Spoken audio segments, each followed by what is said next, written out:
નમસ્તે દર્શક મિત્રો, સચ આપ તક ચેનલમાં આપનું સ્વાગત છે. આજે આપણી સાથે જોડાયા છે વિરલભાઈ રાઠોડ. તો આપણે ટેકનોલોજીમાં એમની સાથે વિડીયો કરતા હોઈએ છીએ, પરંતુ આજે ઉદ્દેશ્ય બીજો છે. અને ઉદ્દેશ્ય છે એ પીઆર નો છે, પબ્લિક રિલેશન નો છે.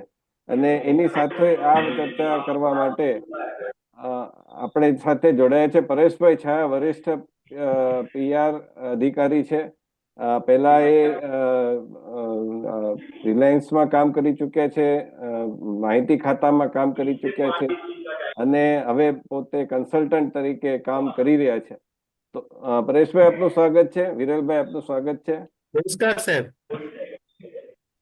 સૌથી નમસ્કાર પહેલા સર. તો પ્રશ્ન વિરલભાઈ તમને કરવો છે, કારણ કે તમે પત્રકારત્વમાંથી પીઆર માં ગયા છો. તો પહેલું તો એ સમજાવો કે પત્રકારત્વ જેવું ક્ષેત્ર જે એકદમ ચમકતું ક્ષેત્ર છે, ગ્લેમર જોડાયેલું છે, અને એક પાવર પણ જોડાયેલો છે, અને ખ્યાતિ પણ જોડાયેલી છે. એનું કારણ શું કે તમે મીડિયા છોડીને પીઆર માં ગયા? આમ જોવા જઈએ તો બે માધ્યમો સાથે જ સંકળાયેલા વિષયો છે. પત્રકારત્વ લ્યો કે પીઆર લ્યો, બસ બેના દિશા અને દ્રષ્ટિકોણ ખાલી અલગ અલગ હોય છે.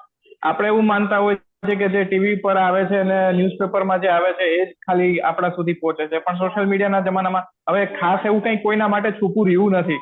બસ કહેવાનો વાવડ થાય છે કે મીડિયમ અલગ અલગ છે, પણ જે માહિતીનો પ્રસાર છે, નવું નવું શોધ કરવાની, રિસર્ચ કરવાની અને એમાંથી કંઈક નવું કાઢીને લોકો સુધી પહોંચાડવાની જે પ્રક્રિયા છે એ તો બેમાં સેમ જ છે. એ પછી પીઆર હોય કે જર્નલિઝમ હોય, homework is a primary need આપણી ફિલ્ડમાં એવું કહેવાય. એ પછી તમે પીઆરમાં હો કે પત્રકારત્વમાં હો, પછી તમે ટીવી લાઈનમાં હો, પ્રેસમાં હો, મીડિયામાં હો, રેડિયોમાં હો કે છાપામાં હો, ઇવન સોશિયલ મીડિયામાં પણ હો, એટલે તમારું હોમવર્ક છે ને એ તમારું પેલું પગથિયું છે. પછી તમે કોઈ પણ ત્યાં કામ કરો.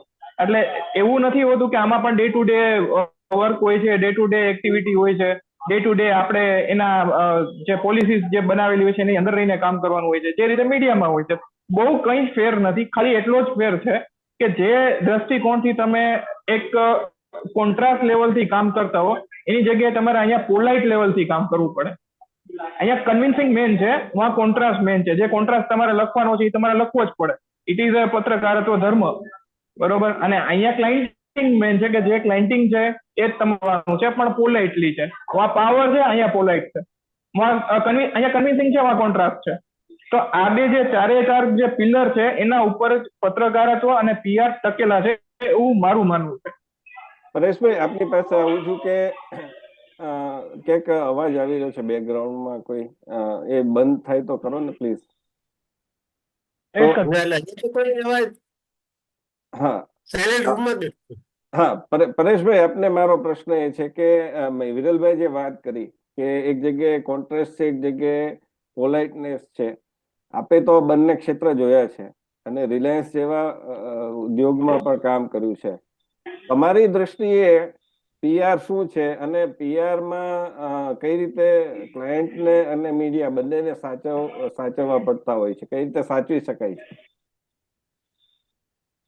પીઆર નો આખો જે કોન્સેપ્ટ છે ને એ બહુ જૂના જમાનાનો છે, અને પીઆર એટલે પબ્લિક રિલેશન એવો આપણે કોન્સેપ્ટ હોય છે. ત્યાં પબ્લિક રિલેશન ની અંદર શું છે કે તમારે રિલેશન બધા સાથે મેન કરવાના હોય છે. તમે જે ઇન્સ્ટિટ્યૂટમાં કે જે સંસ્થામાં કામ કરતા હો એના વતી તમારે મીડિયાને મળવાનું હોય છે, પોલિટિશિયનોને મળવાનું હોય છે, એવા જુદા જુદા ક્ષેત્ર હોય છે એના. એટલે હું જે લાઇઝનિંગ કરતો હતો એ મીડિયા લાઇઝનિંગ હતું. એમાં મારે જુદા જુદા મીડિયાને મળવાનું, કંપનીના પ્રોજેક્ટની વાત કરવાની, એ લોકોને કોઈ ક્વેરી હોય તો એને સોલ્વ કરવાની, એ આખી લાઇઝનિંગની પ્રક્રિયામાં હું લાંબો સમય રહ્યો. માહિતી ખાતામાં પણ મારી એક ભૂમિકા હતી કે સરકાર વતી જે કંઈ કરવાનું હોય, સરકાર જે કંઈ કરતી હોય એ મારે મીડિયાના મિત્રોને કહેવાનું હોય. પછી રિલાયન્સમાં આવ્યો તો રિલાયન્સ જે કરતી હોય એને પોઝિટિવ બાબતો, જે મીડિયાની ક્વેરીઝ હોય એ બધું આપણે એની સમક્ષ રજૂ કરવાનું હોય છે. પત્રકારત્વમાં શું છે કે તમે કોઈનો ઇન્ટરવ્યુ લઈ અને એમાં તમે તમારા વિષયો ઉમેરી શકો છો, તમે તમારી લાગણીઓ ઉમેરી શકો છો, તમારી ભાવનાઓ ઉમેરી શકો છો, તમે બધું કરી શકો છો. જ્યારે લાઇઝનિંગમાં શું છે કે તમારે વન સાઇડેડ જવાનું હોય છે. નદી જેમ એક તરફ વહેતી હોય એમ તમારે લાઇઝનિંગમાં એક તરફ વહેવાનું હોય છે. પોલિટિકલ લાઇઝનિંગ હોય છે, મીડિયાનું લાઇઝનિંગ હોય છે, કોર્ટનું લાઇઝનિંગ હોય છે, ઇવન ગુના ટોળી લોકો પણ પોતાનું લાઇઝનિંગ રાખતા હોય છે, પોલીસ ડિપાર્ટમેન્ટમાં કે ક્યાં ને ક્યાં રેડ પડવાની છે, શું છે, આ છે, તે છે. એટલે લાઇઝનિંગ એક એટલો બધો મોટો કોન્સેપ્ટ છે કે જેને આપણે કોઈ એક નાનકડી વાતમાં એમ કે આખું કરી શકે. પબ્લિક રિલેશનમાં કે લાઇઝનિંગમાં એવું નથી. એની અંદર તમે જેટલું વિચારો એટલું થઈ શકે. તમે જે જગ્યાએ જાઓ અહીંયા નવો વિષય હોય, નવા પ્રશ્નો હોય, નવી સમસ્યાઓ હોય. એટલે લાઇઝનિંગ ની અંદર કે પીઆર ની અંદર લાગે કે વોશિંગ પાવડર ની કોઈ લાઇઝનિંગ કરતો હોય તો મહિલાઓને જ મળવું પડે. તમારે હું દારૂનો બિઝનેસ કરતો હોય તો મારે પોલીસોને જ મળવું પડે. એવા દરેક ક્ષેત્ર અલગ અલગ હોય છે. એટલે જ્યારે આપણે આ બધા સબ્જેક્ટ ઉપર ચર્ચા કરતા હોઈએ ત્યારે આપણે પીઆર વાઇડ સબ્જેક્ટ છે, એક વરસાદ જેવો વિષય છે કે ગમે ત્યાં વરસી શકે. હવે વાત એ આવી, પરેશભાઈ વાત કરી કે જે તે વિષય હોય એ પ્રમાણે એનું પીઆર થતું હોય છે કે વોશિંગ પાવડર હોય તો મહિલાઓને જ મળવું પડે છે. પરંતુ આમાં વિરલભાઈ વાત એ છે કે મીડિયા એ હંમેશા કંઈક જુદું શોધવાનો પ્રયત્ન કરે છે. એને નકારાત્મક પહેલા જોઈએ છે કે ભાઈ આ વસ્તુ, કઈ પણ વસ્તુ હશે તો એમાં નકારાત્મક શું બન્યું એ પહેલું એને દેખાય છે. અને ટીકાત્મક, આલોચનાત્મક, અને જો કોઈની તરફેણ થાય, કોઈનું સમર્થન થાય તો એમાં એવું કહેવાય છે કે ભાઈ એને પૈસા લીધા હશે. તો આવો આક્ષેપ મીડિયાના પત્રકારો ઉપર થતો હોય છે અને તંત્રીઓ પણ કરતા હોય છે. આવા સંજોગોમાં પત્રકાર છે એ જ્યારે છિદ્રાન્વેષણ કરવા બેઠા હોય એવા સમયે કઈ રીતે પીઆરની એક ફરજ આવે છે કે એને પત્રકારને સાચો દ્રષ્ટિકોણ સમજાવે, અથવા તો જો ખોટું થયું હોય તો એને કઈ રીતે હેન્ડલ કરવું? જો આમાં એવું છે સાહેબ કે દરેક મીડિયાની પોલિસી પણ અલગ હોય છે. એ રીતે પીઆર માં જે કોઈ કંપની હોય, એજન્સી હોય, અથવા તો કોઈ કોર્પોરેટ લોબી હોય, એની પણ પોતાની એક પોલિસી હોય છે. હવે જે લોકો પ્રેસ કોન્ફરન્સમાં જતા હોય એને ખબર જ હશે કે એના ક્રાઇટેરિયા ફિક્સ હોય છે. એ ક્રાઇટેરિયાથી બહાર તમે નથી જઈ શકતા. સેમ વસ્તુ મીડિયામાં પણ એવું છે કે એનો ક્રાઇટેરિયા ફિક્સ હોય છે. એ ક્રાઇટેરિયા ફૂલફિલ થતો હોય તો જ તમે લખી શકો છો. હવે જે રીતે સાહેબે કીધું કે લાઇઝનિંગ વસ્તુ હોય છે કે અમારે ટાર્ગેટ ઓડિયન્સ હોય છે, તો જે લોકો પીઆરમાં છે અથવા તો મીડિયામાં છે, તો બે પાસે પોતાનો એક ટાર્ગેટ ઓડિયન્સ છે અને એ ટાર્ગેટ ઓડિયન્સને વધુમાં વધુ સત્ય પહોંચાડવાની આ પ્રથા છે. બેમાં સત્ય કોમન છે, બરાબર. પણ સત્યની સાથે એક એમ કહેવાય ને, સત્ય છે ને એ સોના જેવું હોય છે. શુદ્ધ સોનું છે એકદમ પતલું હોય, એ તૂટી જાય આરામથી. તો એની પાછળ એક અશુદ્ધિઓ ઉમેરવાની વાત નથી, એની પાછળ એક મજબૂતાઈ ઉમેરવાની વાત છે. તો જે સત્ય છે એ તમે રાખો. એની અંદર પછી જે કોઈ બી મીડિયા પોલિસ હશે, મીડિયા પોલિસી હશે, એ પ્રમાણે એ લોકો એને કવરેજ આપશે. એના માટે પીઆર ફોર્સ ના કરી શકે, કે કોઈ વ્યક્તિ બી ફોર્સ ના કરી શકે, કોઈ એજન્સી પણ ફોર્સ ના કરી શકે. અને જે બન્યું છે એ જ વસ્તુ એને કહેવાની છે. એટલે આમાં જે તરફેણ વાળી જે વાત કરી, નેગેટિવ વાળી જે વાત કરી, એ પોલિસી ડ્રીવન વસ્તુ છે. એ પોલિસી સુધી હોય છે, બરોબર. કે જે બન્યું છે એ છાપા વાળા કે ટીવી વાળા લખવું જ પડે ને, એ બતાવવું જ પડે, એ બરોબર. પણ પીઆરમાં એ વસ્તુ છે કે જ્યારે જે વસ્તુની સાચી માહિતી છે, સાચી ઇન્ફોર્મેશન છે, એને તબક્કા wise, day to day, point to point એને વસ્તુ કેવી પડે છે. અને હવે ધીમે ધીમે ટર્નિંગ આવી રહ્યું છે. લોકોને સોશિયલ મીડિયાથી એ જે એટેચમેન્ટ છે એમાં ઘણી બધી ઇન્ફોર્મેશન આવી રહી છે. એટલે આમાં કોઈ અસત્યનો કોઈ સવાલ જ નથી. અને જે પોઝિટિવિટી છે એ બધી જગ્યાએ એક સરખી નથી રહેવાની. આપણે ઘણું કોઈક ઓછું છાપે, કોઈક વધારે દેખાડે, તો એમાં મીડિયા પોલિસી ઉપર ડિપેન્ડન્સી હોય છે. અને એની અંદર કેવું હોય છે કે જ્યારે તમે એક કોઈ ઇવેન્ટ માટે કે કોઈ પ્રેસ કોન્ફરન્સ માટે તમે એ વસ્તુની તૈયારી કરો છો, તો એટલી જ તૈયારી પીઆર વાળા પણ એટલી જ કરતા હોય છે. તો એનું માત્ર ખાલી ઇન્ફોર્મેશન આપવાનો છે, સત્ય શું છે જાણવાનો છે, અને એની સામે જે કઈ પત્રકારો સવાલ જવાબ કરે છે એના યથાર્થ મર્યાદામાં રહીને એના એ લોકો જવાબ આપતા હોય છે. બરાબર છે કે બે પક્ષે તૈયારી કરવી પડે છે. આજે સોશિયલ મીડિયાનો જમાનો છે. પણ આ જ પ્રશ્ન પરેશભાઈ હું આપને પણ પૂછું. આપની પાસે તો આવા અનેક અનુભવો છે. વિરલભાઈ તો હમણાં જ ગયા છે પીઆર ક્ષેત્રમાં, પરંતુ આપની પાસે તો વાસ્ટ એક્સપિરિયન્સ હશે. તો આ બાબતે આપનું શું કેવું છે કે મીડિયા એને હંમેશા કંઈક નેગેટિવ જોતું હોય છે, અથવા તો ઘણીવાર એનું પરસેપ્શન પણ હોય છે કે ભાઈ ઉદ્યોગપતિઓ છે અને આ જે પરસેપ્શન છે એને બિલ્ડઅપ કરવામાં ક્યાંક મીડિયાનો પણ રોલ છે અને ક્યાંક પોલિટિશિયનોનો પણ રોલ છે બહુ મોટો. અત્યારે આપણે જોઈએ છીએ કે કેટલાક ઉદ્યોગપતિ સામે કેટલાક પક્ષો છે સતત એક ને એક બાજુ વગાડતા હોય છે વર્ષોના વર્ષો, ભલે એને મત મળે કે ન મળે. તો આવા સંજોગોમાં પત્રકાર માટે પણ એક ઘણીવાર એને એમ લાગે કે ભાઈ આ સાચા હોઈ શકે છે, પરંતુ ઘણીવાર એને મીડિયા એના ઉપરના સાહેબનું દબાણ હોય કે ગમે તે વોટેવર કારણસર, અથવા તો તંત્રીને એના માલિકનું દબાણ હોય, અથવા તો આવા સંજોગોમાં મીડિયાને કઈ રીતે તમે PR છે હેન્ડલ કરી શકે? તમારો અનુભવ શું કહે છે? તમારે કોઈ એવા કિસ્સા યાદ આવતા હોય તો? મારો અનુભવ એવો કહે છે કે મીડિયા અને બિઝનેસ ટાઈકૂન્સ હોય છે એ આખી એક બે અલગ પાર્ટી છે, સામસામેની પાર્ટી છે. બધા જ મીડિયા બધી જ સમયે નેગેટિવ લખે છે એવું પણ નથી, કાયમ પોઝિટિવ લખે છે એવું પણ નથી. પણ જ્યારે કોઈ પણ એક નેગેટિવ ઇસ્યુ ઉભો થાય છે ત્યારે ઘણા લોકો એને પોલિસીને જોવામાં આવે છે કે મીડિયા હાઉસની પોલિસી શું છે. ઘટના ગમે તે ઘટી હોય, કોઈ પણ ફોરેનની એજન્સીએ કીધું હોય કે જયવંતભાઈ આમ કર્યું છે, આમ કર્યું છે, બધું ગડબડો કરી છે, તો મીડિયા છે એ લોકલ મીડિયા છે, એ આપણું અમદાવાદનું મીડિયા છે, જામનગરનું મીડિયા છે. ત્યારે પેલી જે એજન્સી છે એ તો અમેરિકાની છે કે સ્વિટ્ઝરલેન્ડની છે. એ લોકોએ તો એક ડોક્યુમેન્ટ વાંચીને કરેલો અભ્યાસ છે. વાસ્તવિકતા શું છે એ તો ગ્રાઉન્ડ રિયાલિટી ઉપર આપણે જઈએ ત્યારે જ આપણને ખબર પડે. મેં તો માહિતી ખાતામાં ઘણીવાર આવા બધા સમસ્યાઓનો ઇસ્યુ કર્યો છે. એક વખત હું આપને 2 મિનિટમાં કહીશ કે હું માહિતી ખાતામાં હતો ત્યારે એસટીના ભાડાનો પ્રશ્ન ખૂબ જ ચગેલો હતો. મિનિસ્ટરે ત્યારે એક કાર્યક્રમમાં જાહેર કરી કે આવતીકાલે સવારથી બસ ભાડામાં વધારો થશે. માહિતી ખાતાના અધિકારી તરીકે મારે પ્રેસ નોટમાં હાઇલાઇટ કરવાનું હોય કે ભાઈ વાહન વ્યવહાર મંત્રીએ કહ્યું કે ભાઈ આવતીકાલથી એસટી ભાડા વધારો થશે. એ માહિતી ખાતાએ પ્રેસ નોટ મોકલી, અને માહિતી ખાતાએ પ્રેસ નોટ મોકલ્યા પછી કોઈ મીડિયાના મિત્રએ વાહન વ્યવહાર મંત્રીએ ફોન કર્યો કે આનું બેઝ શું, કે તમે કે કેટલું ભાડું વધશે, ક્યાં વધશે એ કે. ત્યારે એમણે કહ્યું કે ભાઈ મેં કોઈ વાત કરી જ નથી, ત્યારે કોઈ રેકોર્ડિંગનો જમાનો નહોતો, ત્યારે કોઈ મોબાઈલ નહોતા, અને એ ખૂબ ચકી ગયો હતો. પછી હું બીજા દિવસે મંત્રીશ્રીને રૂબરૂ મળવા ગયો. મેં સાહેબ મેં આ પ્રેસ નોટ કીધી, મને આના ઉપર તો સરકારમાંથી મેમો આવ્યો છે કે આપ બોલ્યા હતા કાર્યક્રમમાં કે ભાઈ આવતીકાલથી એસટી ભાડામાં વધારો થશે. તો મેં સાહેબ આમાં હું તો અટવાઈ ગયો છું.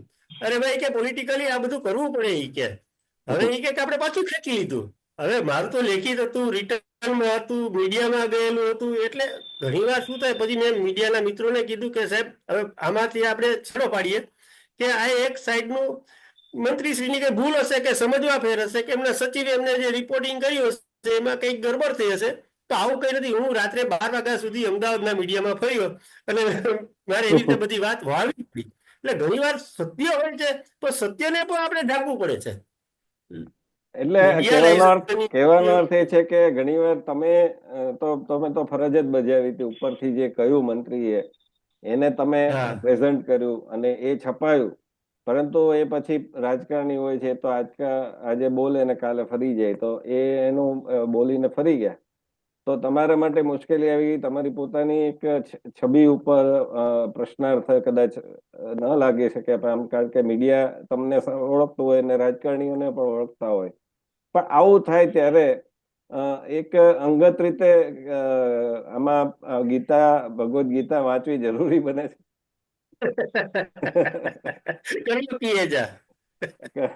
સ્થિત પ્રજ્ઞતા લાવવી પડે. અહંકાર તો ન હોય, પણ આપણે જે સાચું જ કર્યું છે છતાંય કેમ આવું આપણે અપમાન ગણી જવું પડે. ઘણીવાર મીડિયા ન પણ સમજે, એ તમારી ભૂલ ગણીને બેસી જાય, સરકારની ભૂલ ગણીને બેસી જાય. તો એવા સમયે કઈ રીતે મગજને ઠંડુ રાખવું? મગજ એટલે સાહેબ મગજ ઉપર મીડિયા લાઇઝનિંગ કે કોઈ પણ લાઇઝનિંગ PR ફિલ્ડમાં આવ્યા પછી બરફની એસિડ લગાડીને બેસવું પડે કે સામેના મિત્રો શું પ્રશ્ન કરશે, કેવો ગુસ્સો કરશે એનો કોઈ તમને અંદાજ ન હોય. એટલે જ્યારે બેસીએ ત્યારે ચહેરો હસતો જ રાખવાનો. કોઈ પણ ટૂથપેસ્ટની જાહેરાત કરતા હોય કાયમ સ્માઇલ હોય, એવી રીતે મીડિયા લાઇઝનિંગ કરનાર વ્યક્તિએ મગજ ઉપર રાખવાનું અને મોઢા ઉપર સ્માઇલ રાખવાનું, અને ઠંડા દિમાગે જે કઈ રજૂઆત આપણી પાસે આવે એને શાંતિથી સાંભળવાની.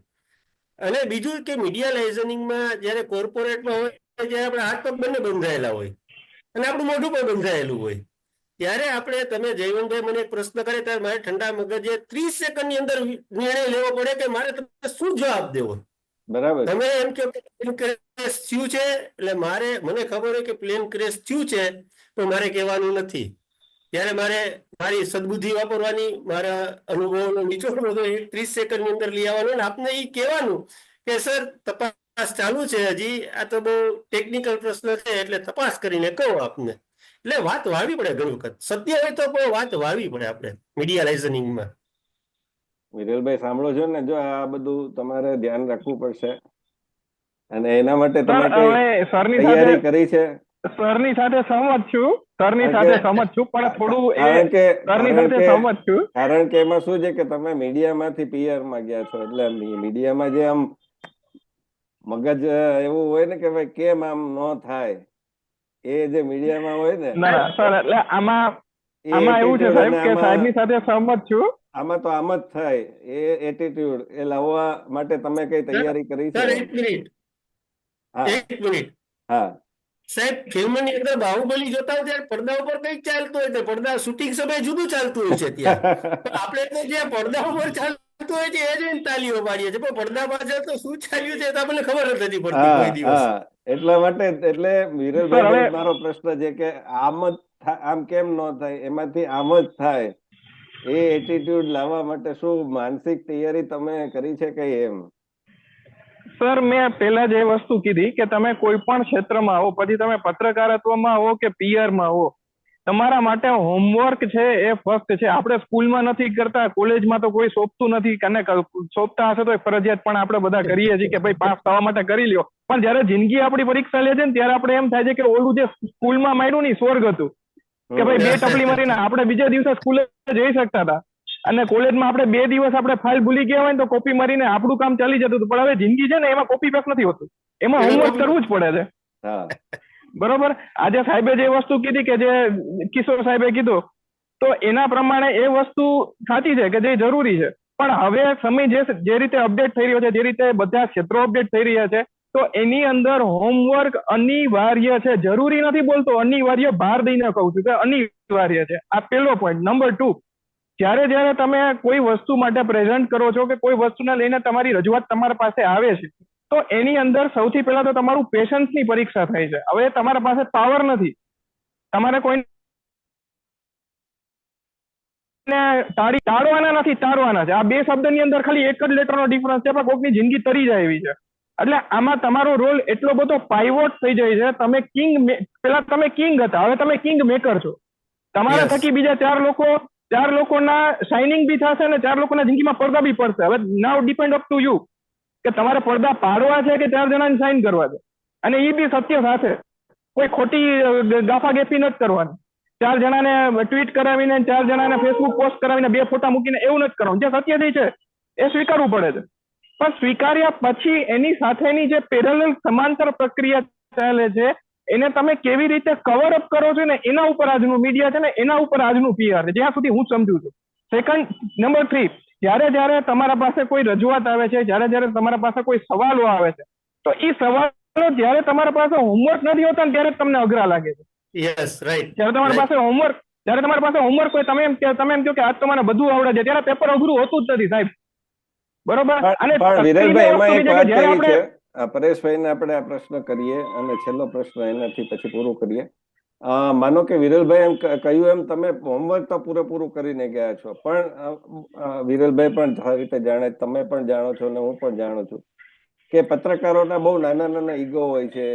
તમે પત્રકાર પરિષદ કરી, એમાં બધાને એક કીટ આપી, નોટપેડ, પેન, એમાં માનો કે પેનમાં પેન ચાલતી નથી કે પેન નથી આપી કે નોટપેડ નથી આપ્યું, કે પછી એ આવે એની રાહ જોયા વગર તમે પત્રકાર પરિષદ શરૂ કરી દીધી કારણ કે તમે સમયસર હતા ને એ ભાઈ મોડા હતા. આવા સંજોગોમાં એનો અહંકાર છે ઘવાય છે, અને પછી એ અહંકારના કારણે એને તમારી વિરુદ્ધ, એટલે કે તમારી કંપનીની વિરુદ્ધ લખે છે. તો આવા સમયે PR શું કરવું જોઈએ, અને શું તમે તમારા અનુભવમાંથી તમે કોઈ એવો ઇન્સ્ટન્સ દાખલો આપો કે એ વખતે મેં આમ કર્યું હતું, તો એ જરા બધાને ગમશે. સાહેબ, એના માટે હું મારો એક માહિતી ખાતાનો જીવંત દાખલો આપીશ. સરદાર સરોવરની કેનાલનું સુરેન્દ્રનગર ઢાકી પાસેનું બહુ મોટું સેન્ટર છે ને એનું ઉદ્ઘાટન હતું, અને બધા પત્રકારોને ત્યાં ઢાકી લઈ ગયા. અને તે સમયે ઢાકીની અંદર બધા પત્રકારોને એક ટેબલ ક્લોથ ભેટ આપવાની વાત હતી અને અમારી પાસે પૂરતી સંખ્યામાં ટેબલ ક્લોક હતી પણ ખરી, અને એ તો ગાંધીનગર થી આવેલી હતી, એટલે અમારે એમાં કઈ ચેક કરવાનું નતું. એમને તો કીધું હતું કે આ 50 પીસ છે ને 50 પીસ તમે પત્રકારોને આવે 50 એને આપી દેજો. 5 પીસ વધારે પણ હતા એમાં, એટલે ઘટે એવી કોઈ ગુણવત્તા હતી જ નહીં. પણ સમાવ ચેરમેન ને કઈ આ પત્રકારોને 1-2 પત્રકારોને વાંધો પડ્યો હશે, જૂનો હશે, એ આપણને ખબર નહીં ત્યારે. પણ અમે બધાને પત્રકારોની ટેબલ ક્લોકના બોક્સ આપ્યા એને. એટલે જે પત્રકારોને જૂનો કઈ વાંધો હતો એને બોક્સ ખોલીને જોયું અને કીધું કે નથી કે તો સેલનો ખર્ચ આપણે કરવો નહીં કે સરકાર નર્મદા યોજના પાસે આટલો બધો ખર્ચો કરે, એમને 10 રૂપિયા સેલ ના આપે. સાહેબ મોટી બધી બબાલ થઈ ગઈ ત્યાં. અમારે બધા પત્રકારોને સમજાવવું પડ્યું કે સાહેબ 2 સેલનો સવાલ છે અને આ રાષ્ટ્રની યોજનાનો સવાલ છે. રાષ્ટ્રની યોજનાને વધારે મહત્વ આપીએ 2 સેલ કરતા, અને સાહેબ એ આખો કાર્યક્રમ સેલમાં ડાયવર્ટ થઈ ગયો. અમારે એ 2 સેલ માટે થઈને એટલી બધી જહેમત કરવી પડી કે સરકારે કદાચ નર્મદા યોજના માટે એટલી મહેનત નહીં કરવી પડી. પછી અમે બધાને આ બધો પ્રશ્ન ઉકેલ્યો તો આવી રીતે કે ના 2 સેલની વાત હતી સાહેબ. એટલે આમાં ગમે ત્યારે ગમે તે પ્રશ્ન સર્જી શકે આમાં. પણ આપણી પાસે ઠાવવા અને પત્રકારોને મીડિયાના ઓફિસર ઉપર વિશ્વાસ હોવો જોઈએ, એની એક પ્રતિષ્ઠા હોવી જોઈએ, એક ઈ સત્ય માણસ છે, સત્યવાન માણસ છે, એવી રીતે આપણે આપણી છાપ ઉભી કરીએ તો પત્રકારો પણ આપણું ભાન રાખે. અને તમારે એક નાનકડા તમારી બાળકની સાથે જેમ એક પત્રકારને તમારે ટ્રીટ કરવા પડે કે ભાઈ તમે પત્રકાર છે માનવાનું ભૂલી જાવ ને નાનકડું બાળક કેમ ભાઈ બધી વસ્તુ માગે તો તમારે એને આપવી પડે. એ રિસાઈ કોઈ પણ વાતમાં રિસાઈ શકે. તો પત્રકારો પણ આવા જ હોય છે, બધા જ એવા નથી હોતા. એ ડિસ્ક્લેમર આપીએ, અમુક જ એવા હોય છે અને અમુકના કારણે આખી જમાત છે એ બદનામ થાય છે. પણ પીઆર તરીકે ખૂબ ધ્યાન રાખવું પડે છે, મગજ ઠંડુ રાખવું પડે છે. વિરેલભાઈ એક ક્ષેત્રમાં પદાર્પણ કરી ચુક્યા છે અત્યારે રિસેન્ટલી, અને એમને આપણે શુભકામનાઓ આપીએ. અને પરેશભાઈ છાયા એમને પણ અભિનંદન આપીએ કે એ પોતાનું અત્યારે કન્સલ્ટન્સી કરી રહ્યા છે. તો આવા વધુ ને વધુ સારા પીઆર પણ તૈયાર કરે કે જે સારું ઉત્તમ કામ કરી શકે. અને આજે સમય આપ્યો આપ બંને, તે માટે આપ બંનેનો ખૂબ ખૂબ આભાર. ધન્યવાદ. Thank you.